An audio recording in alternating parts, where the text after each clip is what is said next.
త్వరగా చేసుకొని మా తండ్రి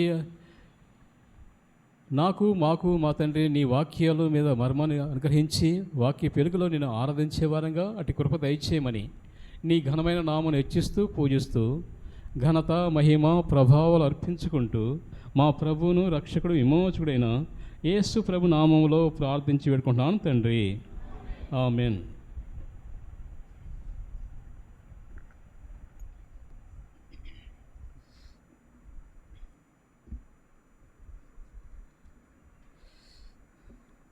మనం చదివిన భాగంలో చూసినట్లయితే ఇక్కడ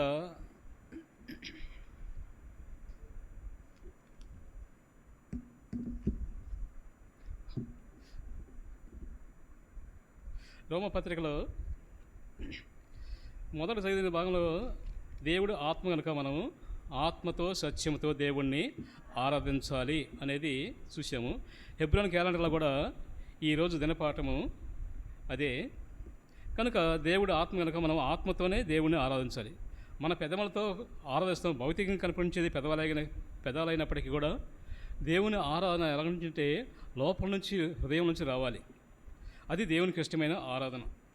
అది దేవుడు కోరుకుంటున్నాడు. అంతేగాని భౌతికంగా మనం ఎన్ని కార్యాలు చేసినప్పటికీ కూడా దేవుని నామం పేరట దేవుడు నాకు అది చేశాడని చెప్పి, ఎలా చేశాడని చెప్పేసి ఎంతమందికి చెప్పుకున్నా ఏం చేసినప్పటికీ కూడా మనము హృదయంలోంచి సంపూర్ణంగా దేవునికి ఇష్టమైన ఆరాధన రాకపోతే మన ఆరాధన ఈ స్లాబ్ కిందే ఉంటుంది. కనీసం పక్కకు కూడా వెళ్ళదు. ఎందుకంటే కనీసం పక్కకన్నా వెళితే పక్కన దారిని పోయేవారైనా విని ఏమిటో ఇక్కడ జరుగుతుంది, ఎంత జరుగుతుందని చెప్పేసి వచ్చి దేవుని ఆరాధించగలరు. ఒక దేవుని ఆరాధన జరుగుతుంటే ఒక చోట ఈ పోలీసు వాళ్ళకి లెటర్ పెట్టి వాళ్ళు పోలీసు వాళ్ళు రప్పించారంట.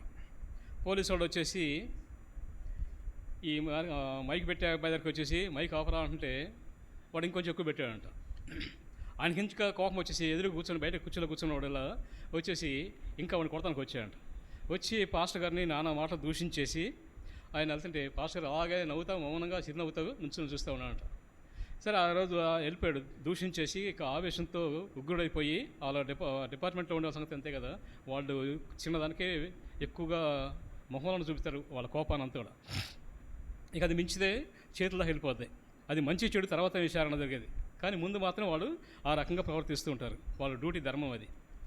అయితే అతను వెళ్ళిపోయి బయటికి వెళ్ళి కూర్చొని తర్వాత ఈయన పాస్కర్ వాక్యం తింటే ఆ వాక్యం విని ఎంతగా ఉగ్రుడై వచ్చి కోపంతో వచ్చాడో అంతగా మోకాళ్ళ మీద పడి ఏడుస్తూ వచ్చాడంట. అంటే అక్కడ ఆ పాస్టర్ గారు చెప్పిన వాక్యము ఆయన హృదయాన్ని తాకింది.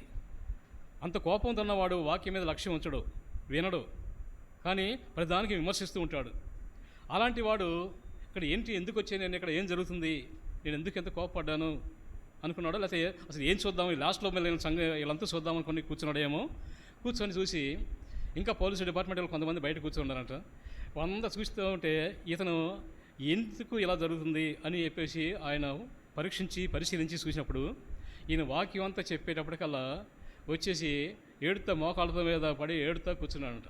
అందరంతా వెళ్ళిపోయారంట, మీటింగ్కి వచ్చిన అందరూ వెళ్ళిపోయారు. కానీ ఆయన అలాగే ఏడుతూ ఉన్నాడంట. అంటే మనం చేసే ఆరాధన కానీ మనం చేసే ప్రతి క్రియ కూడా ఇతరులను తాకేదిగా ఉండాలి. ఇతరులను తాకడమే దేవునికి ఇష్టమైంది. ఇతరులను తాకని ప్రార్థన కానీ ఆరాధన కానీ ఇంకా ఇంకేదైనా కానీ మనం చేసేది పక్కన ఉన్న మన రూపంలో ఉన్న మనకే నచ్చినప్పుడు ఇంకా దేవునికి ఎలా నచ్చుతుంది? దేవుడు కోరుకునేది ఏంటంటే ఆయన ఒక లక్ష్యం కలిగి ఉన్నాడు. ఎందుకు వచ్చాడు ఈ లోకానికి?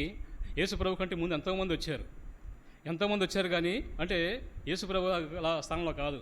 ప్రవక్తలుగా, సువార్థికులుగా ఎంతోమందిని దేవుడు ఏర్పరచుకున్నాడు. కానీ ఎవరు కూడా ఆయన చిత్తాన్ని నెరవేర్చలే. ఎందుకంటే నెరవేర్చలేకపోయారు.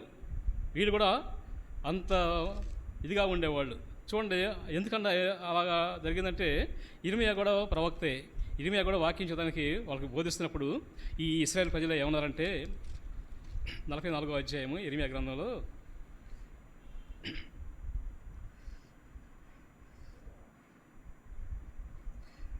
16వ అధ్యాయము 16వ వచనం 44వ అధ్యాయము 16వ వచనం చివరిలో చూసినట్లయితే స్త్రీలను మహాసమాజము అక్కడ నిలిచి ఉన్న స్త్రీలను మహాసమాజంగా కూడిన వారును ఐగుప్తు దేశమందరి పత్రోసులో కాపురముండు జనులందరూ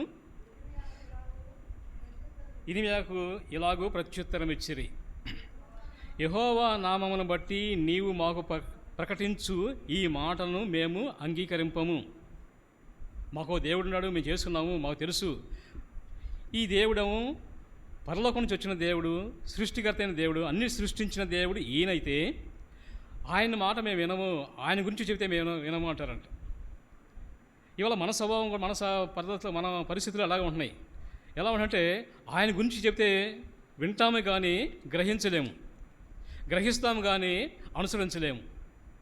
ఇవన్నీ లేకుండా దేవుణ్ణి ప్రభువా ప్రభువా అని ఆరాధించినా గొప్పగా మనం గమనపరిచిన కానీ దేవునికి ఇష్టమైంది కాదు. ఆయన వినడు. మన ప్రయాసమే కానీ ఆయన సన్నిధికి వెళ్ళదు. మనకు తెలిసిన సందర్భమే మార్కు లోకాసు వార్తలో సందర్భం ఉంది. యేసు ప్రభువు చెబుతున్నాడు. ఆ ఉపమానం ఏంటంటే చూడండి, 18వ అధ్యాయము.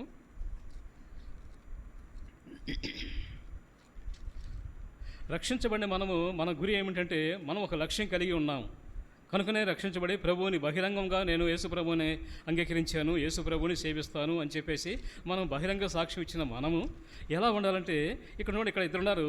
ఒకడు సుంకరి, ఒకడు పరిచయుడు. ఈ సందర్భం మనకు బాగా చాలాసార్లు విన్నా బాగా సందర్భమే, తెలిసిన సందర్భమే.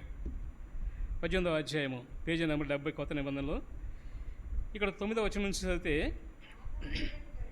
తామే నీతిమంతులమని తమ్ము నమ్ముకొని ఇతరులను తృణీకరించు కొందరితో ఆయన ఈ ఉపమానం చెప్పాడు. ఎందుకంటే ఇక్కడ సందర్భం ఏంటంటే యేసుప్రభువు చెప్తున్నాడు, వాళ్ళు నమ్ముకున్నారు దేవుణ్ణి, వాళ్ళు నమ్ముకున్నారు.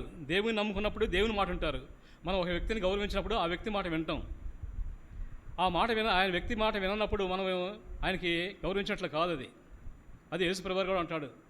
ఏమంటాడంటే, నన్ను ప్రేమించేవారు నా ఆజ్ఞను గైకొనాలి. నా ఆజ్ఞను గైకొంటే నా తండ్రి ఆజ్ఞను గైకొంటారు. నన్ను పంపిన వాడిని గౌరవిస్తారు. నన్ను పంపిన వాడిని గౌరవించినప్పుడు నన్ను పంపిన వాడైన నా తండ్రి నేను వచ్చి వారితో ఉంటాము అంటాడు. ఆయన మాట గౌరవించాలి, అంగీకరించాలి అని అంటాడు. ఇక్కడ ఇద్దరు వెళ్ళారు. మేమే నీతిమంతులం అని చెప్పేసి తానే చెప్పుకుంటూ వచ్చాడు. కింద చెబుతూ వచ్చాడు, ప్రార్థన చేస్తూ వచ్చాడు.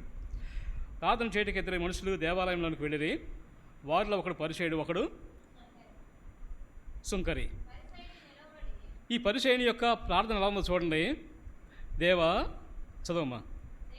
దేవా, నేను చోరులను, అన్యాయస్తులను, వ్యభిచారులైన ఇతర మనుషుల వలెనైనను ఈ సుంకరి వలెనైనను. సుంకర సంగతి ఎందుకు? మనం ఏం చేసాము? రక్షించబడిన తర్వాత మనం ఏం చేయాలి? ప్రభువా, నీవు నాకు రక్షణ ఇచ్చావు ప్రభువా, నీలో నేను ఆనందిస్తున్నాను. ఇదిగో నాలాగా నేను ఎరగకముందు ఎంతోమంది నా సహోదరులు ఉన్నారు, లేకపోతే నా బంధువులు ఉన్నారు, నా స్నేహితులు ఉన్నారు, వాళ్ళకి రక్షణ లేదు ప్రభువా, వాళ్ళకి కూడా ఆ రక్షణ దయచేయి ప్రభువా అని చెప్పేసి ప్రార్థించాలి ఈ పరిచయుడు. కానీ ఏమంటే ఈ సుంకరి వలె పక్కన ఉన్నాడు సుంకరి సంగతి నీకెందుకు? అలాగే మన విశ్వాసం ఎలా ఉంటుందంటే, ఇతరులని పరీక్షించేదిగా ఉంటుంది కానీ మనల్ని మనం పరీక్షించుకునేదిగా లేదు. మన మాట దేవునికి ఇష్టమైందేనా? నా ప్రవర్తన దేవునికి ఇష్టమైందేనా? నా క్రియలు దేవునికి ఇష్టంగా ఉన్నాయా? నా మాట ప్రతి మాట దేవుడు వింటున్నాడు. ఎందుకంటే విశ్వాసులు మాట్లాడుకుంటున్నప్పుడు అంట దేవుడు పైనుంచి ఆలకిస్తాడంట. అలాగనే ఇక్కడ విన్నాడు, పరిచయుని యొక్క ప్రార్థన వింటున్నాడు. విని ఏం చేస్తున్నాడు? తర్వాత చూస్తే ఏమండి, ఈ సుంకరి వలన నేను ఉండనందుకు నీకు కృతజ్ఞతాస్తుతులు. ఇక్కడ దేవునికే గణపరుస్తున్నాడు, స్తుతులు చెల్లిస్తున్నాడు. కానీ ఎలా చెల్లిస్తున్నాడు?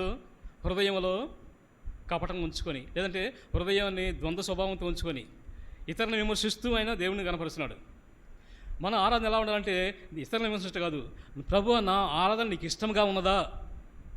నీకు ఇష్టంగా ఉండేట్టుగా ఇంట్లో నుంచి మనం బయలుదేరే ముందుగా ఈ సమయం అంతా దేవునిది, ఈ రోజంతా దేవునిది. దేవుని ఇంట్లోంచి నేను ఒక అడుగు బయటకు అతనికి ప్రభువా నాకు అనుమతి ఇవ్వద్దు, సాతానికి అనుమతి ఇవ్వద్దు. సాతాను మోసగిస్తూ ఉంటాడు, ఏదో పని పెడుతూ ఉంటాడు. ఈ దినమంతా నీదని ప్రభువా, నీతో ఆనందించాలి. నీలాగా నిన్ను విశ్వసించిన విశ్వాసుల వలె నేను కూడా కలిసి ఆరాధించాలి అని చెప్పేసి ఆరాధించేవారుగా ఉండాలి. ఇక్కడ అది లేదు. ఇక్కడ ఏం చేస్తూ వచ్చాడంటే, ఈ సుంకరి వల్ల నేను ఉన్నందుకు నీకు కృతజ్ఞతాస్తుతులు చెల్లిస్తున్నాను. గొప్పగా చేస్తున్నాడు. తర్వాత ఏమంటాడు? వారమునకు 2 మారులు ఉపవాసం చేయిస్తూ నా సంపాదన అంతటిలో 10వ వంతు చెల్లించుతున్నానని తనలో తాను ప్రార్థించుకున్నాడు. నేను దేవునికి ఎంత ఇస్తున్నాను కదా అని చెప్పేసి నేను వారం వస్తున్నాను, అన్నింటిలో పాల్గొంటున్నాను, అన్నీ చేస్తున్నాను, దేవుని నామం పేరిట అన్ని గొప్ప కార్యాలు చేస్తున్నాను అని చెప్పేసి అనుకుంటూ వచ్చాడు. అయితే ఇంతకాలం దేవుని సేవించి ఆరాధించిన వ్యక్తేమో తనను గణపరుచుకుంటున్నాడు, తన గొప్పతనం చెప్పుకుంటున్నాడు. దేవునికి కూడా దేవునికి తెలియదా నీ గొప్పతనం, నీ బలహీనత దేవునికి తెలియదా? అయినప్పుడు కూడా ఇక్కడ ఎలా ఉంటుందంటే ఇతరులను విమర్శిస్తూ ఆయన గణపరుస్తున్నాడు, దేవుణ్ణి స్తుతులు చెల్లిస్తున్నాడు. అయితే ఈ సుంకర వచ్చాడు, ఎప్పుడు రాలేదు. అతను ఈ రక్షించబడిన పరిచయని వలె నేను ఎందుకు ఉండలేకపోతున్నాను, ఆయన ఎప్పుడు సంతోషంగా ఉంటున్నాడే, నేను ఎందుకు ఉండలేకపోతున్నాను అనుకుంటే వచ్చాడు. ఈయనేమంటున్నాడంటే వచ్చి లోపలికి రావడానికి కూడా భయపడుతూ వచ్చాడు. ఆ బజార్లో ఎంట్రన్స్లో ఉండడానికే భయపడతాడు. అరే అందరు విశ్వాసులు రోజు వాళ్ళు దేవుని నమ్మిన వాళ్ళు వస్తున్నారు, ఇవాళ నేను కొత్తవాడిని కదా, బయట అన్ని లోక సంబంధమైన వాటిలో ఉండేవాడిని, కాబట్టి అక్కడికి వెళ్తే వాళ్ళు ఏమనుకుంటారు, నన్ను అసహ్యించుకుంటారు అని చెప్పి భయపడుతూ వచ్చాడేమో. ఏదో రకంగా అక్కడ వచ్చాడు. వచ్చిన తర్వాత ఆ గేట్ నుంచి లోపల రావడానికి ఇంకా భయపడ్డాడు. భయపడి ఆ గేట్ దగ్గరే ఉండిపోయాడు. అక్కడే ఉండి ఒక మాట అన్నాడు,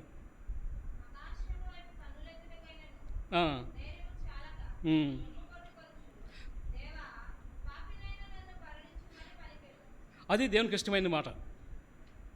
నేను వారానికి నీకు బలం ఇస్తున్నాను, నా సంపాదన అంతలో దశమ భాగం ఇస్తున్నాను, 20% ఇస్తున్నాను ప్రభా. మరి కోల్గేట్ అంట ఆయన 90% ఇస్తాడంట. చిన్న వ్యాపారం ప్రారంభించాడు, తన గురువుగారి దగ్గర పనివాడు చేస్తూ ఆయన చనిపోయినాక లేకపోతే ఎట్లాగో ఆ వ్యాపారం ఈయన చేజెక్కించుకున్నాడు, నేర్చుకున్నాడు. కాబట్టి అది చేసుకుంటూ మొదట 10% ఇచ్చాడంట. తర్వాత క్రమంగా ఆస్తి పెరుగుతుంటే ఆయన 90% దేవునికి పనికిచ్చేవాడంట, 10% ఉంచుకునేవాడంట ఆయన. అలాగే ఏమైనా నేను అంతేస్తున్నాను చెప్పేసి చెప్పుకుంటూ వచ్చాడు. కానీ ప్రభువా నన్ను ఇలా ఉంచినందుకు నీకు స్తుతులు చెల్లిస్తున్నాను అని చెప్పుకుంటున్నాడు. కానీ అసలు అవసరమైనది ఆయన దగ్గర లేదు. ఆ అవసరమైనదే త్రోసివేయబడిన ఆ సుంకర దగ్గర ఉన్నది. ఆ విరిగిన మనసుతో హృదయంతో దేవుడిని ఆయన గణపరుస్తూ వచ్చాడు. ఒక్క మాటే కోరుకున్నాడు. మరి ఇద్దరి ప్రార్థన దేవుడు విన్నాడు. కానీ ఎవరికి తీర్పు జరిగింది, ఎవరికి న్యాయం జరిగింది? దేవుడు ఎవరిని చూశాడంటే ఆ సుంకరనే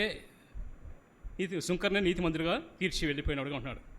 కాబట్టి మన జీవితంలో ఈ దేవుణ్ణి ఆరాధించినప్పటికీ కూడా ఎలా ఆరాధిస్తున్నాము అనేది చూసినట్టయితే చూడండి, మన రోమపత్రికలో చూసాము, ఇందాక చదివిన భాగాన్ని చూసుకుందాం.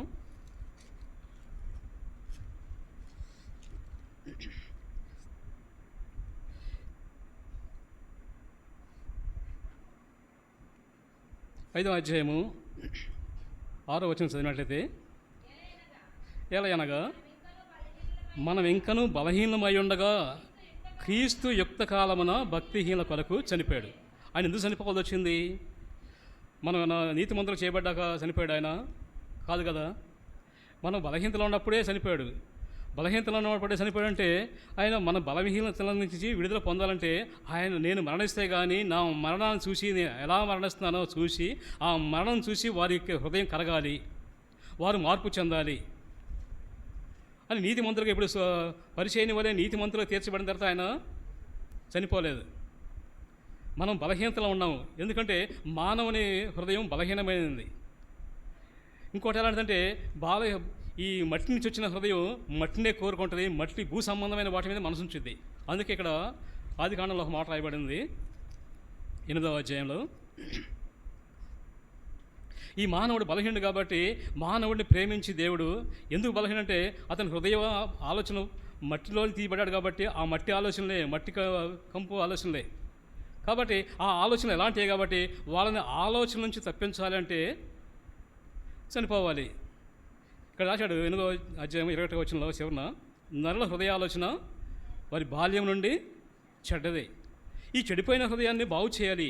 అందుకే అంటాడు, నీ హృదయం నాకిమ్ము, నేను నిన్ను బాగు చేస్తాను, నువ్వు ఎంత ఘోర పాపమైనా సరే నీ పాపం నేను క్షమించి నిన్ను నీతిమంతులుగా చేస్తానని చెప్పేసి యేసు ప్రభువారు 2 చేతులు చాపి శిలువ మీద మరణించిన వాడుగా ఉంటున్నాడు.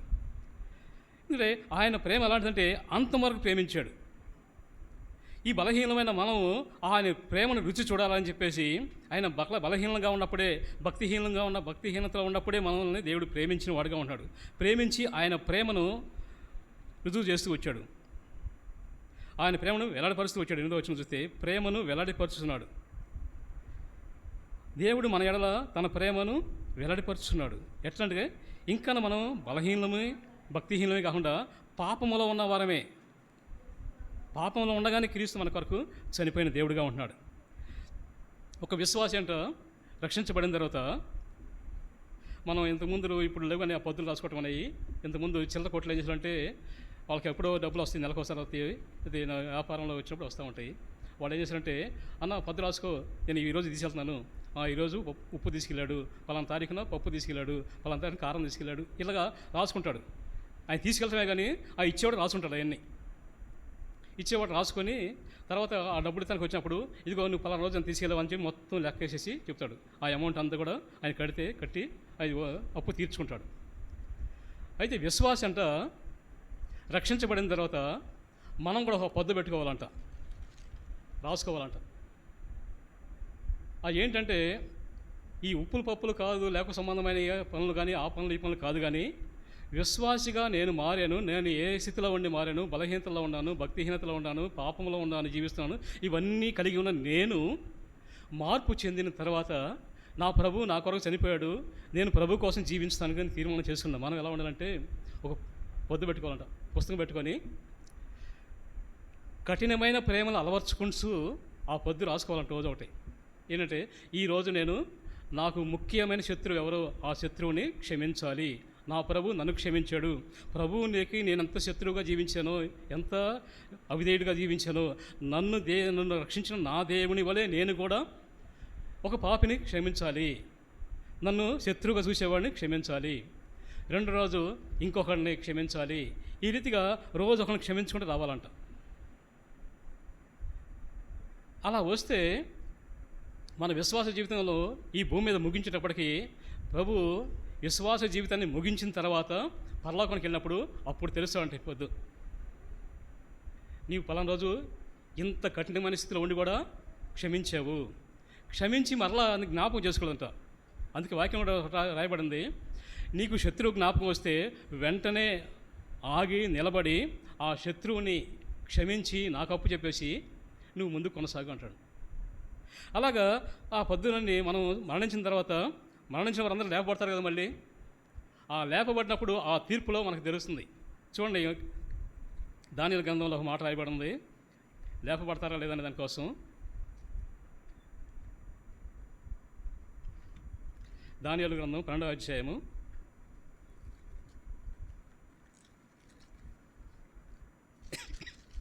ఇక్కడ అందరూ చనిపోతాం. ఇక్కడ మంచి పని చేసినా చెడ్డ పని చేసినా ఏ పని చేసినా అందరికీ ఈ శరీరానికి అందరికీ వస్తుంది మరణం శరీరంలో. ఇక్కడ ఏమని రాయబడిందంటే 12వ అధ్యాయంలో 2వ వచనంలో చెప్తాడు, మరియు సమాధులలో నిద్రించు అనేకులు మేలుకొందరు, కొందరు నిత్య జీవం అనుభవించుటకును, కొందరు నిందల పాలగుటకును, నిత్యంగా హేయులగుటకును మేలుకొందరు. అప్పుడు మనకి బుక్ మనం రాసుకున్న పొద్దు దేవుడు రాసుకుంటాడంట. ఆ పొద్దుని తీస్తాడు, ఇదిగో అన్ని స్క్రోలింగ్లో చూపిస్తాడంట. ఇలా అదే సందర్భాన్ని మనం మత్తయి సువార్తలో చూసినట్లయితే అక్కడ కూడా వచ్చారు, దేవుని సన్నిధికి వచ్చారు అందరూ. వచ్చినప్పుడు అందరూ నిలబడ్డారు. కానీ అక్కడ మనుష్య కుమారుడు ఏమంటాడంటే 25వ అధ్యాయంలో 31వ వచనం చూస్తే,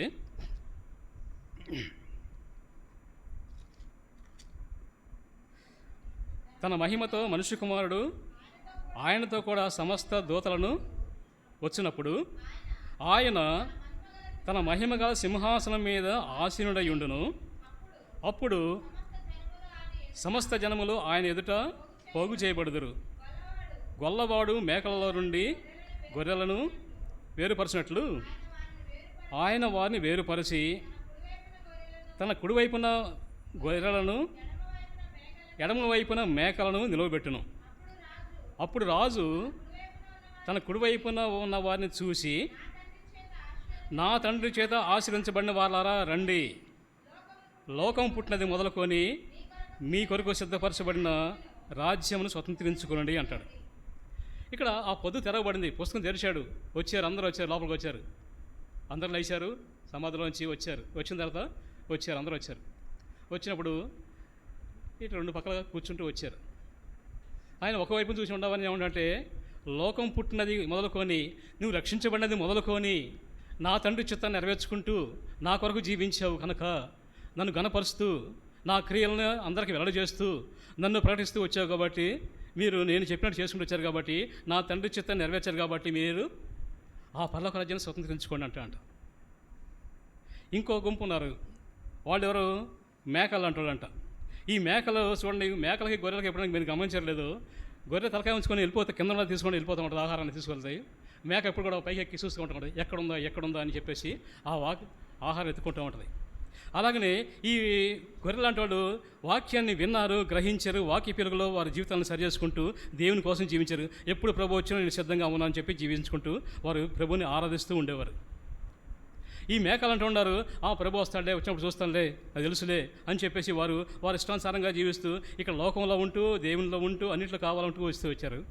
కనుకనే వారిని ఏమంటే, మీరు అపవాది సంబంధాలు కాబట్టి, అపవాది ఎప్పుడు కూడా బాగున్న వారిని చెడగొడుతూ ఉంటాడు, రక్షించబడిన వారిని ఎప్పుడు ఏ రీతిగా పక్క లాదామని చూస్తూ ఉంటాడు, ఏర్పరచబడిన వారిని మరి పక్క లాగేవాడుగా ఉంటాడు, దారి తప్పించేవాడుగా ఉంటాడు. కాబట్టి మీరు అపవాది సంబంధులు కనుక, మీరు అపవాదికి మీకు జనకుడు కాబట్టి, మీరు అపవాదికి ఏర్పరచబడిన దాంట్లోకి మీరు వెళ్ళిపోండి అని చెప్పాడు. అలాగే బలహీనమైన మనల్ని, ఎందుకంటే బలహీనతలో ఉన్న మనల్ని ప్రేమించిన దేవుడు ఆయన ఏం చెప్తుంటే, నా తండ్రి చిత్తాన్ని నెరవేర్చండి, మీరు నా కొరకు రండి. అందుకే ఈ శిష్యులు యేసుప్రభువారు పరలోకానికి వెళ్ళినప్పుడు వాళ్ళు ఎదురు చూస్తున్నప్పుడు ఏమంటారంటే, నేను వెళ్ళి మీరు వస్తాను, నేను వచ్చే వరకు మీకు ఆదరణకర్త పంపిస్తాను అంటాడు. ఆ ఆదరణకర్త వచ్చి మీకు సర్వసత్యంలో మిమ్మల్ని నడిపిస్తాడు అని చెప్పి వెళ్తాడు. ఇప్పుడు మనం ఆదరణకర్త స్వాధీనంలో ఉన్న మనం ఎలా ఉండంటే, ఆ సర్వసత్యాన్ని ఎరిగిన వారమేంటి, ప్రభువు రాకడ కొరకు ఎదురు చూసే గుంపులో ఉండటమే అదే ఆరాధన. అంతేగాని ప్రభువా నన్ను రక్షించడం మంచిదే, చేయటం మంచిదే, కానీ రక్షించబడిన తర్వాత పద్దాక అదే కాకుండా దినదినం మన మార్పు రావాలి. మనం ఎలా ఉన్నాము, ఎలా జీవిస్తున్నాము, మన జీవితం ప్రభువుకి ఇష్టమైందా, నా జీవితం నా ప్రభువుకి ఇష్టమాలంటే ముందు నా పక్కన నా సహోదరికి ఇష్టమైందా.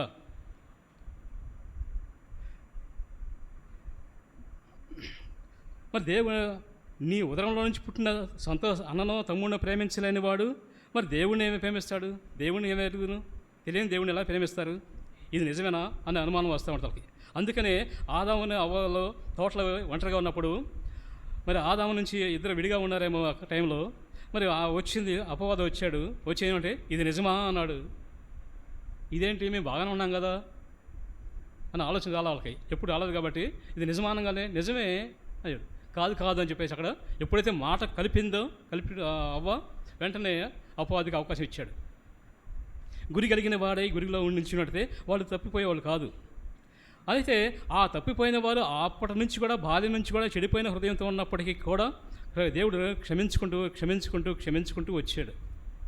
చివరికి ఇక ఇలాగ పాత నిబంధనలో భక్తులకి ఇచ్చినట్టు కాకుండా మనకి ఒకేసారి ఆయన ఏం చేశాడంటే, ఒకేసారి మనకి బలి అర్పించి మన కొరకు బలి అయిన దేవుడిగా ఉంటూ, మరలా నేను వస్తాను, మీరు నిలిచి ఉంటే నిన్ను తీసుకుని వెళ్తానని చెప్తూ వచ్చాడు. కాబట్టి మన బలహీనమైన మనల్ని ప్రేమించిన దేవుడు, భక్తిహీనతలో ఉన్నప్పుడు మనల్ని ప్రేమించిన దేవుడు, పాపులమైన మనల్ని ప్రేమించిన దేవుడు, ఇంకా ఎలా ఉన్నామంటే దేవుని కార్యములలో దేవునికి శత్రువులుగా జీవిస్తున్నాం. మనం అనుకుంటాం, నేనేమనుకుంటానంటే నేను మంచివాడిని అనుకుంటాను కానీ నా క్రియలో మీకు తెలుస్తూ ఉంటాయి. ఒకవేళ మీకు కూడా దాయవచ్చు, నేను కనిపించకుండా చేసుకోవచ్చు, కానీ నా క్రియలో నా ప్రభువు చూస్తున్నాడు అని చెప్పి మనం గుర్తిరగాలి. అది ఎరిగినప్పుడు నిత్యము దేవుణ్ణి మనం ఆనందపరిచే వాళ్ళం ఉంటాం. దేవుని ఆనందపరచమే ఆయనకి ఇష్టమైంది. కానీ మనం ఎన్ని కార్యాలు ఆయన నామం పెట్ట ఎన్ని చేసినప్పుడు కూడా ఏం ఉపయోగం లేదంట. ఒక సహోదరుడు గుంటూరులో మేము నెలలో ఉన్నప్పుడు మధ్యాహ్నం భోజనానికి వెళ్తుంటే ఒక సహోదరి చనిపోయింది. ఆయన పాస్టర్ గారి తల్లి చనిపోతే మేము చూసాము, వెళ్ళాము, భోజనం చేసి మళ్ళీ వస్తుంటే అదే మార్గంలో వస్తుంటే ఆ పాస్టర్ గారు కలిసి తర్వాత చనిపోయిన 2వ రోజు 3వ రోజు కలిసి, అన్న మేము అమ్మ చనిపోయింది అన్న అన్నాడు.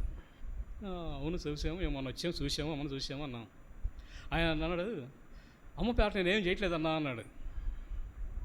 ఎందుకని అంటే, అమ్మ చెప్తుంది, ఒక మాట చెప్పింది చనిపోయే ముందుగా, నేను ప్రభు దగ్గరికి వెళ్తున్నాను, నా నామం పేరట మళ్ళీ ఈ భూమి మీద అనేక కార్యాలు పెట్టేసి చేసి నా ఆత్మను మళ్ళీ కిందకి లాగొద్దు, నువ్వు నేను చనిపోయిన రోజు సమాధి చేయి అంతవరకే, కానీ నా నామం పెట్ట నువ్వు ఏమీ చేయొద్దని చెప్పిందన్న.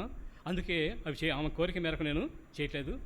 ఆమె కోరిక ఏంటంటే నేను ప్రభు దగ్గరికి వెళ్తాను, ప్రభుతో ఉండాలి, అదే నా ఆశ అనుకుంది. మరలా ఆ పేరు మీద అనేకమైన కార్యాలు జరిగించి మళ్ళీ చూస్తానికి నేను కిందకి రాను, నన్ను పిలవద్దు, నువ్వు కిందకు వస్తే నాకు ఇష్టం లేదు, నా జీవితం అంతా అయిపోయింది భూమి మీద, ప్రభుత్వం సదాకాలం ఉండాలని చెప్పి నా కోరిక అని చెప్పేసి చెప్పిందన్నా. అలాగే విశ్వాస జీవితం మనం రక్షించబడిన తర్వాత మనం ఎలా ఉండాలంటే ప్రభువుకి ఇష్టంగా జీవించేదే ప్రాముఖ్యమైన విషయం. కానీ ప్రభువు నామం పేట ఎన్ని గొప్ప కార్యాలు చేసుకుంటాడు ప్రభు. ఏర్పరచబడిన వారు కొంతమంది అనేకలు పిలిచాడు, కానీ అందరూ వచ్చి చేశారు పనులు చేయలే. అదే రోమపత్రికలో చూడండి, రాశాడు 8వ అధ్యాయంలో 28వ వచనం. రోమపత్రిక 8:28.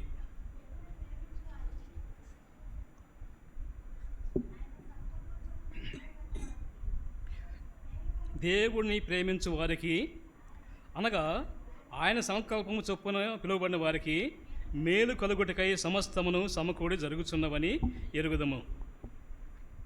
ఎందుకనగా తన కుమారుడు అనేక సహోదరులలో జ్యేష్ఠుడగినట్లు దేవుడు ఎవరిని ముందుగా ఎరిగెనో వారు తన కుమారునితో సారూప్యం కలవారగుటకు వారిని ముందుగా నిర్ణయించుకున్నాడు. పిలిచిన దేవుడు ఆయన అనేకులు పిలిచాడు, కానీ అందరూ వచ్చారు. యేసుప్రభువు వారు సువార్త చెప్పినప్పుడు విన్నారు, ఆయన భోజనం పెట్టినప్పుడు అందరూ విన్నారు. కానీ ఎవరు ఎంతమంది ఉన్నారు ప్రభుతో? చివరికి 10 మంది మాత్రమే ఉన్నారు. అలాగే ఇక్కడ ఏర్పరచబడిన వారు ఎంతోమంది, కానీ దేవుని చేత ఏర్పరచబడిన వారిని ఆయన చూస్తూ ఉంటాడు. ఆయన కుమారుడితో ఉంచాలని చెప్పేసి సహవాసంగా తన కుమారుడితో ఏర్పరచబడిన వారిలో తన కుమారుడు ముందువాడుగా ఉండాలని, మిగిలిన వారు ఆయన వెనకాల ఉండాలని చెప్పి దేవుని యొక్క ఉద్దేశం.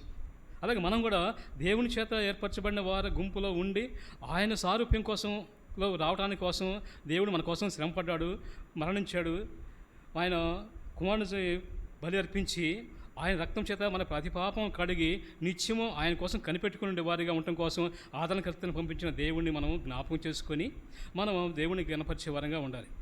ఇంకొక మాట చూద్దాం. ఇక్కడ ఏమంటారంటే తర్వాత 30వ వచనంలో, ఎవరిని ముందుగా నిర్ణయించనో వారిని పిలిచెను, ఎవరిని పిలిచెనో వారిని నీతిమంతులుగా తీర్చెను, ఎవరిని నీతిమంతులుగా తీర్చెనో వారిని మహిమపరచెను.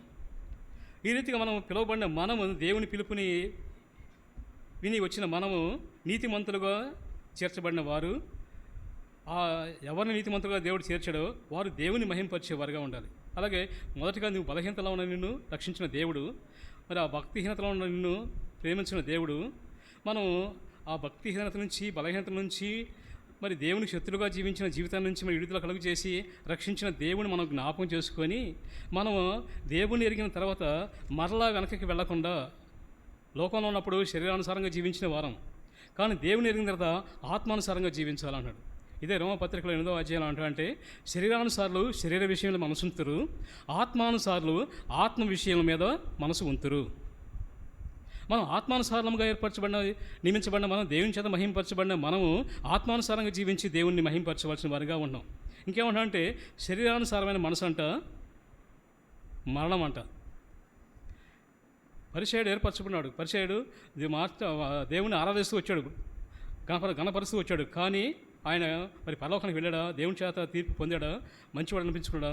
నీతిమంతుడు అనిపించుకున్నాడా? లేదు. అయితే అది శరీరానుసారంగా జీవిస్తూ వచ్చాడు. కానీ ఒక్క మాట చెప్పి పలికినా కానీ సుంకరి ఆత్మానుసారంగా ఆత్మలో కపటం లేనివాడుగా ఆత్మని నలిగిన మనసుతో దేవుణ్ణి గణపరుస్తూ వచ్చాడు, దేవుణ్ణి ప్రార్థించుతూ వచ్చాడు. కనుకనే ఆయన నీతిమంతుడు చేయబడ్డాడు. అందుకని ఆత్మానుసారమైన మనసు జీవమును సమాధానమునై ఉన్నది. మనం ఆత్మానుసారంగా ప్రభువుని ఆరాధించే వారంగా, మరి ప్రభువు నిన్ను ఏ పరిస్థితిలో ఉన్నప్పుడు నిన్ను తప్పించాడో, నీ కుటుంబం ఎలా ఉండే పరిస్థితిలో ఉన్నప్పుడు నిన్ను రక్షించాడో, మరి నీ బంధువుల మధ్యలో నువ్వు ఎలా ఉన్నావో వారిని నిన్ను రక్షించాడు దేవుడు.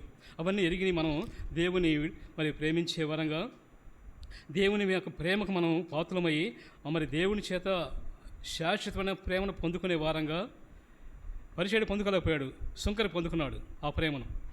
అలాగా మనం ఆత్మతో నీవు నీ స్థితిని మార్చిన దేవుణ్ణి జ్ఞాపకం చేసుకొని, నీ కుటుంబ స్థితిని మార్చిన దేవుని జ్ఞాపకం చేసుకొని, నీ స్థాయిని లోకంలో అందరికంటే గణపరిచిన దేవుని జ్ఞాపకం చేసుకొని, ఈ అన్నిటికంటే ముఖ్యంగా ప్రాముఖ్యంగా పరలోక స్వాస్థ్యాన్ని నీ కొరకు సిద్ధపరిచిన దేవుణ్ణి జ్ఞాపకం చేసుకొని, ఆ దేవుణ్ణి ఆత్మతో సత్యంతో మనం ఆరాధించుదాం.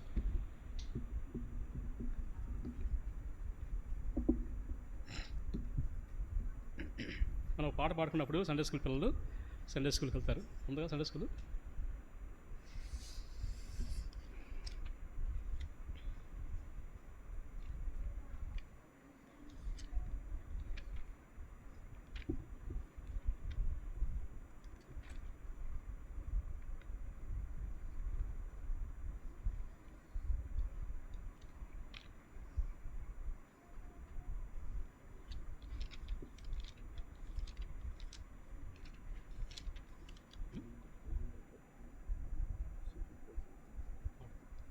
నెంబర్ ఎంత?